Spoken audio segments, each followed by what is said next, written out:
What's up, guys? I'm DefDefy, and we need to talk about Halo Infinite and the future of Halo.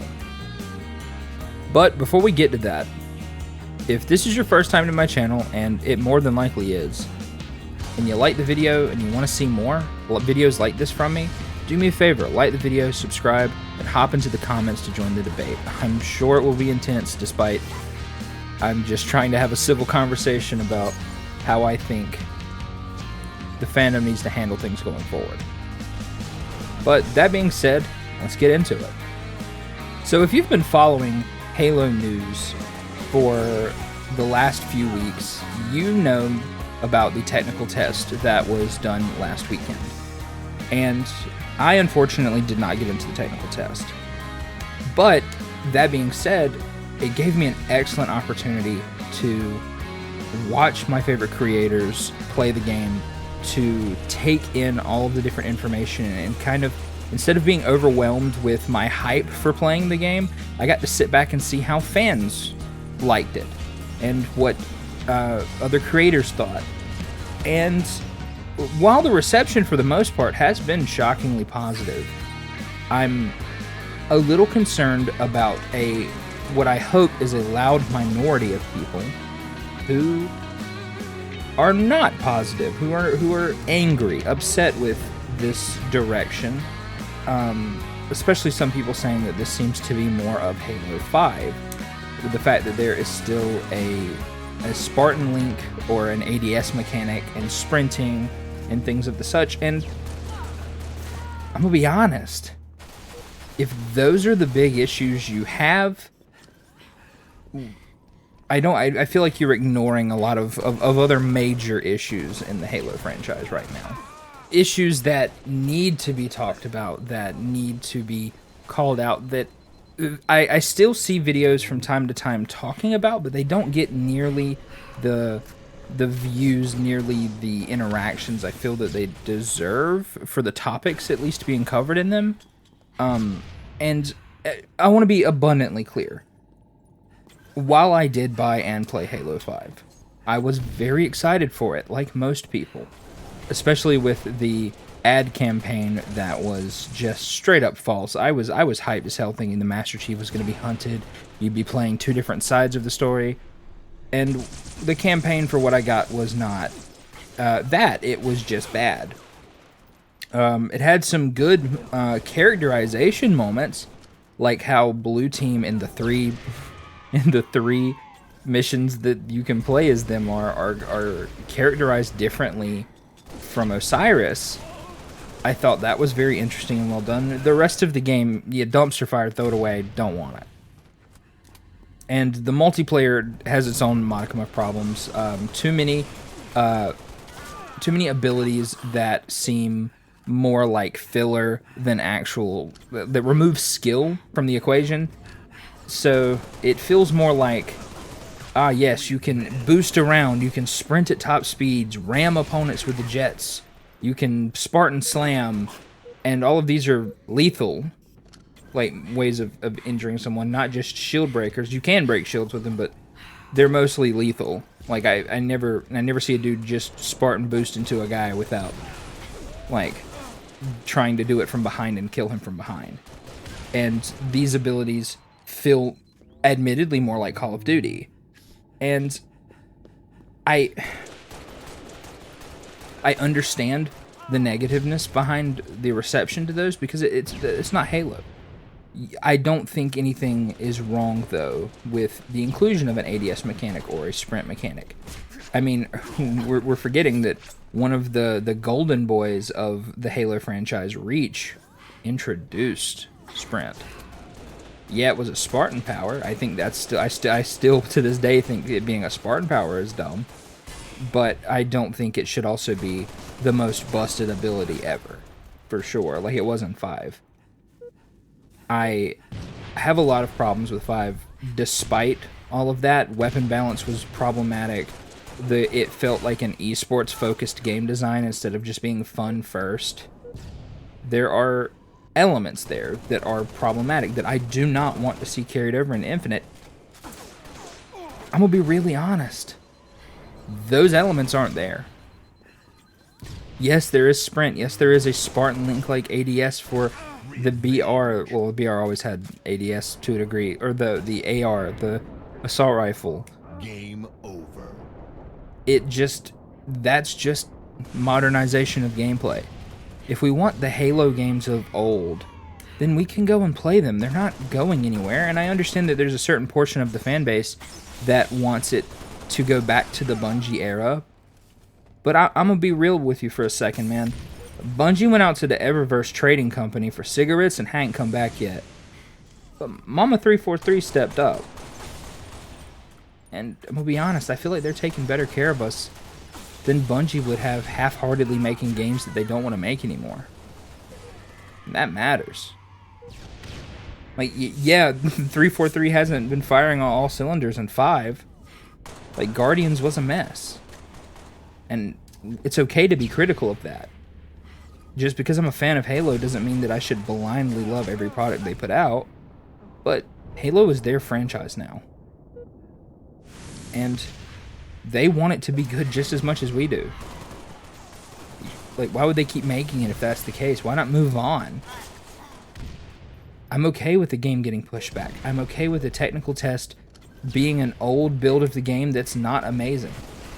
Those things don't scare me.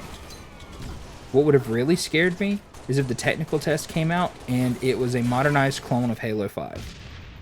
And if you've played it or even just watched a match against the bots, you would have seen that that's not the case.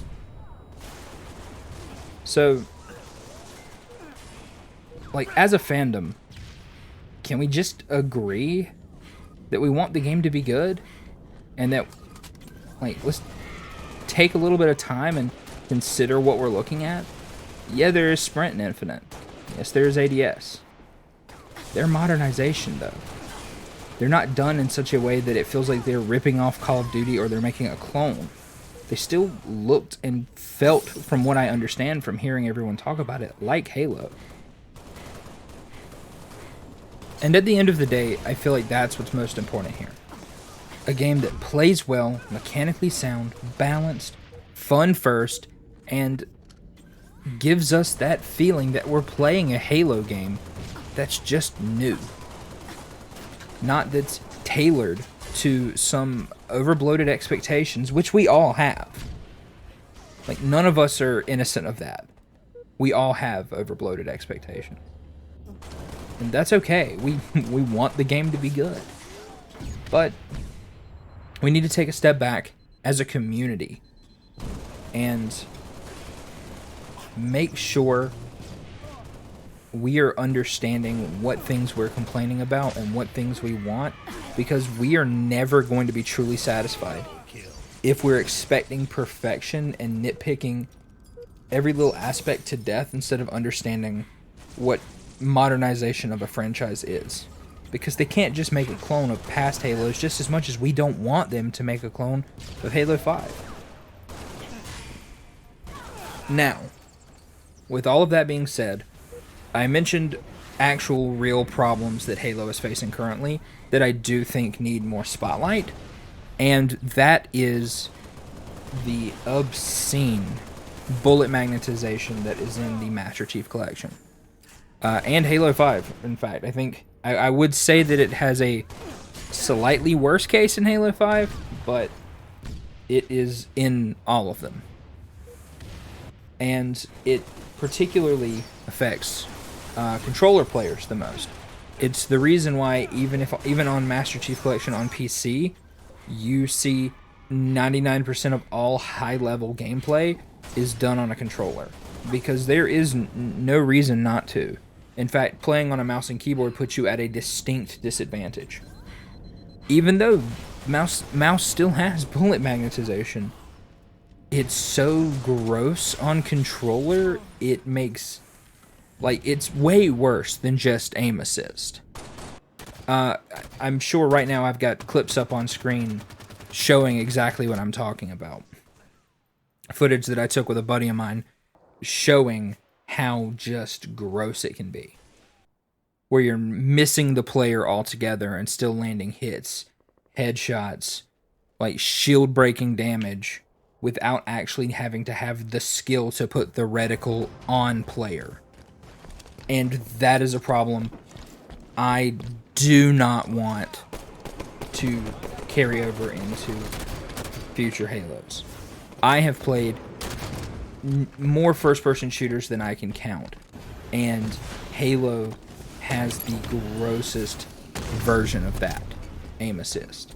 Because it's not just bullet magnetization on a controller, it's aim assist coupled with bullet magnetization, and the combination is just absolutely, it removes most skill from the game, and when a skillful player picks up a controller, it turns them into something far greater than they were without it. And not to say a person who is really good at Halo is an unskilled player. I'm not saying that at all. Because I've been playing Halo my whole life. I would hope I'm skilled at it. It's just, if we want everyone in the community who's enjoying Halo, especially now that Halo is on PC, we want everyone to be able to play it. And yes, in every other game, a mouse and keyboard has a distinct advantage. You hear people talk about it all the time. PC Master Race is going to come out of the woodworks to shit on everything.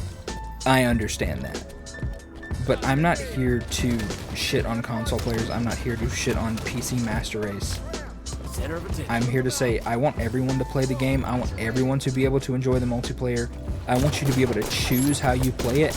And I want that to not make it so that you seem like you are having a so great distinct advantage that other people who just don't have a controller, for instance, and are playing on PC feel like they shouldn't play or are at a disadvantage and feel cheated out of their experience. Because I spent a healthy amount of time playing on mouse and keyboard for this, 12-minute video just to say that, just to see for myself. That's a problem that we need to be shouting from the rooftops for 343 to fix. And hopefully they will. I'd know if I got into the technical test, but I'll be there for the next one. Or at least I'm gonna try to be, if they let me in. But yeah, that concludes my thoughts in this video. Again, if you agreed with me, let me know in the comments. If you disagree with me, let me know. I want to hear your opinions. I want to have this conversation. I want us to be able to talk about it in a civil way instead of just shitting on people for having a different opinion, because that is all too well the norm these days. But yeah. Anyways, I'm DefDefy, and together let's definitely defy all expectations. I hope to see you guys in the future.